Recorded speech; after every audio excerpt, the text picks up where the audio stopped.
You are watching NetSoft IT Academy. 905-812-2923. info@netsoftatacademy.com. www.netsoftatacademy.com. Welcome back to our MECM series. In the last video, we explored the primary site. That is the engine behind client management in MECM environment. In this video, we will dive into secondary site. We will cover what secondary site is, when to actually use it, how it communicates with the parent primary site, and some important limitations to keep in mind. So let's get started. So a secondary site is a child site of a primary site. Now, secondary site is specifically used when you need to support remote locations with limited bandwidth. Unlike primary site, the secondary site does not function independently. It always depends entirely on a parent primary site, specifically for management and reporting. Now remember, a secondary site does not support autonomous administration. All the administration work, or RBAC, role-based access control, will be done at the primary site level. Secondary site cannot even exist without a parent primary site. And a secondary site is typically deployed in a branch office, or you can say a satellite office, which have a very limited network capabilities. You can also say that secondary site is kind of an extension of a primary site. In some regards, that is also true. So when will you use a secondary site? Well, you should consider a secondary site if you have a remote location with many clients in it and a slow or unreliable WAN link to your primary site. That is, a slow and unreliable network connection. Or maybe your organization just need a local content distribution and reporting server. In that case, instead of every client at your remote location pulling data across a WAN link, the secondary site will cache and distribute the data locally, which will give you low latency in your environment, plus it will also reduce the bandwidth utilization between your remote site and your primary site. Now let's talk about the most critical, or you can say core components of secondary site. The first one is SQL Server, or you can say SQL Server Express database. In this case, the secondary site includes a local SQL Express instance. This instance stores the data temporarily before syncing it back to the full-fledged SQL database of the primary site. So, secondary site utilization of SQL database is not that intensive as compared to a primary site. And that is why the secondary site don't even need a full-fledged SQL Server instance. The Express database will do the job. The second component is the management point. Well, secondary site also maintains a separate management point, just like a primary site. And also the distribution point, that is the third component. In most secondary sites, a management point is used to handle client communication locally. Yes, you can design an environment where your clients can actually go to your primary site's management point, but only if the secondary site management point is not responding back.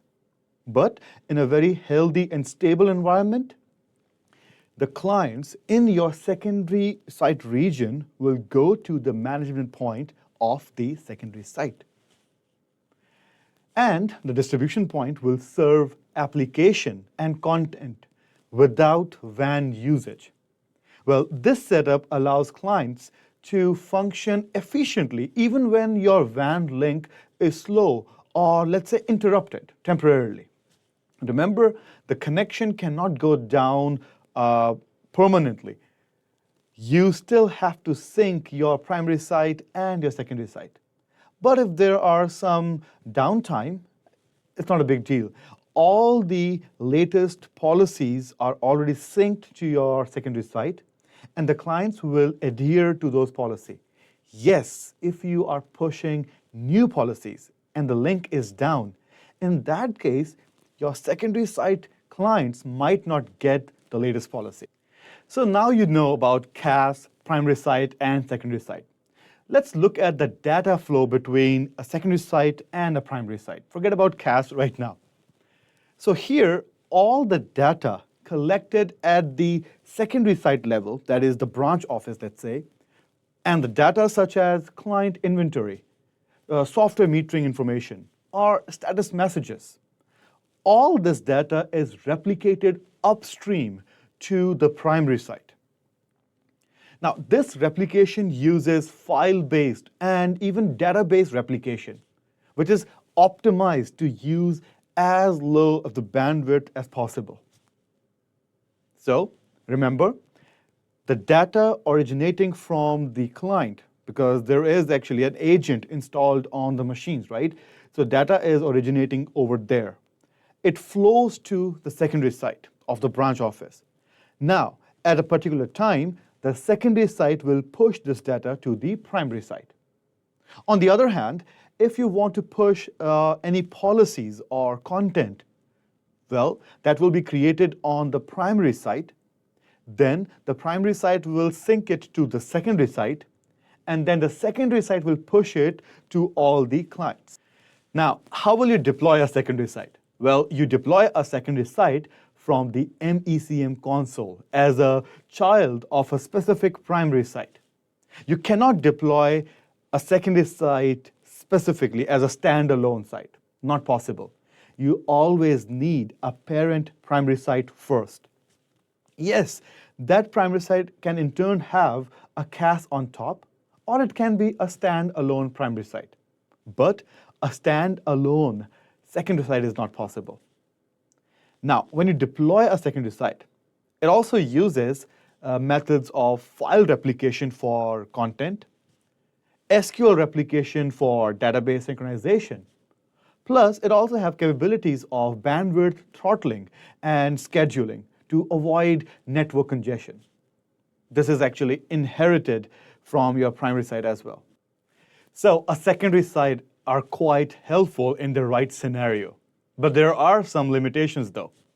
Well, one limitation you already know. A secondary site cannot be a standalone site. Not possible. One more limitation is that there is no direct administrative control in secondary site. All the admin assignments comes from the primary site. Well, secondary site do not even offer high availability, and it have a very limited failover options.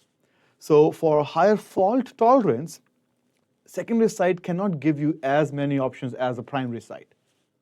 Plus, once a secondary site is created, it is not impossible, but it gets very complex to remove it. It requires the site reset and also some housekeeping work or cleanup work after removing the secondary site. Well, secondary site also offers limited scalabilities because it typically supports only a few thousand clients. So if you have a huge environment remotely, then in that case, you should work on your network connection bandwidth because a secondary site might not be able to cut it. So what is the recommendation? Well, use a secondary site only if you have a real need of that secondary site. Otherwise, avoid it. Imagine that you have a remote location. How about you just deploy a distribution point and a local management point? In most cases, even that will work, where that management point will sync with your primary site management point, and the distribution point will collect and cache all the content locally. And remember, you can always work on that bandwidth. If the bandwidth is pretty good, even in the remote location, then a primary site can also manage those clients. All right, so now let's go to our secondary site. So this is the server in which we installed our secondary site. Now let's go to the console. If you try to find the console for secondary site, you will not be able to do that because there is no console. As you can see, there is no Configuration Manager console here. So how do you know that this server is serving as secondary site? Well, I will show you both ways. If you go to your File Explorer, then there will be some telltale signs that something related to Configuration Manager is installed here. If you go to your root directory, as you can see, you have your Configuration Manager log files, as well as you have your Configuration Manager content library.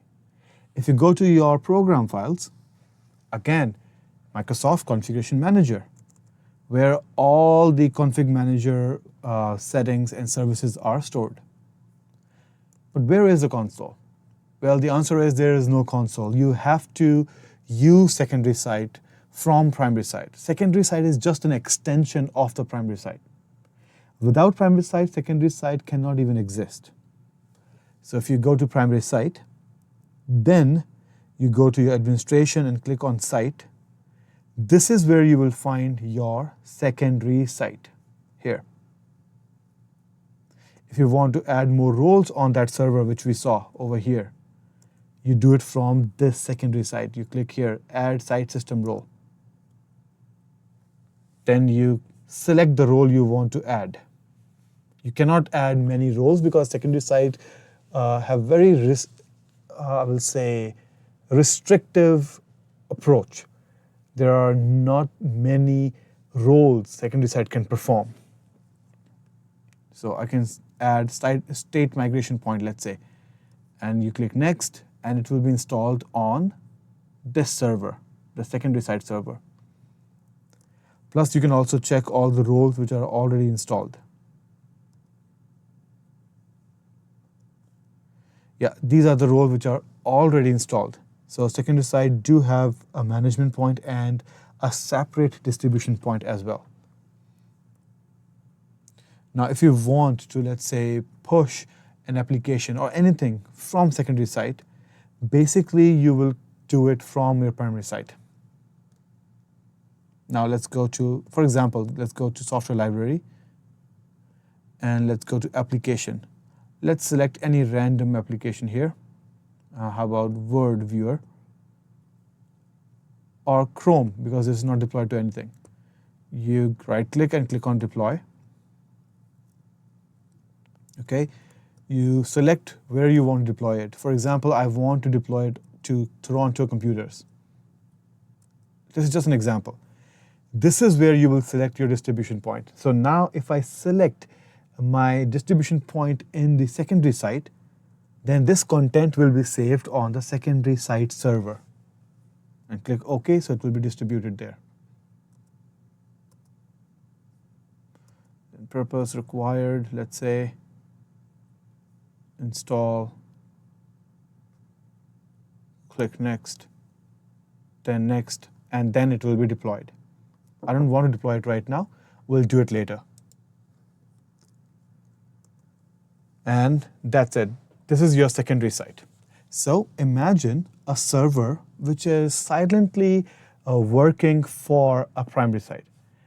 Even though you don't get any console here, you're not supposed to turn this server off. This server must be online all the time. Now, you can check the database replication between both though. So if you go to monitoring, then click on database replication, as you can see, Toronto and Montreal.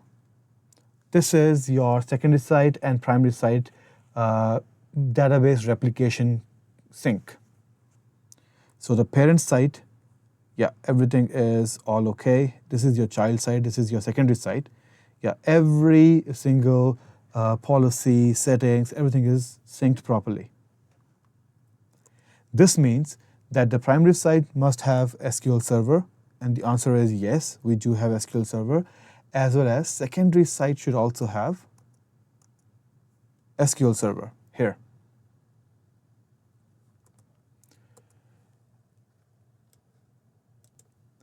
And that's it. So your secondary site is also done. And that's your overview on secondary site.